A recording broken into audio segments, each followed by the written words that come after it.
I'm Sarah Wolf from reviewsbysarah.com. Today, I'll show you how to make these cute yarn wrapped eggs. I'm using some plastic eggs and some colorful yarn or any kind of cord or thread. The most important thing is this really thin double-sided sticky tape. Take this tape and run it all over the top half of the egg. Next, take your yarn, and I find it's easier with your first egg to start at the center part. Push the yarn into the glue and then carefully and gently wrap the yarn around the egg.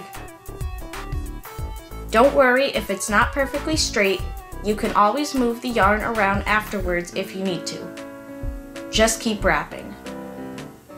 When you get to the top, you might have to go a little slower and push the yarn in a little bit more than before.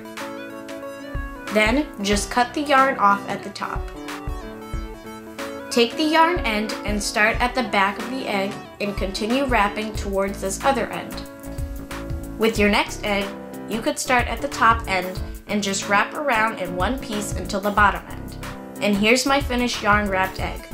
Please like and comment on this video. And please push that big red subscribe button on my channel. And check out my website at reviewsbysarah.com.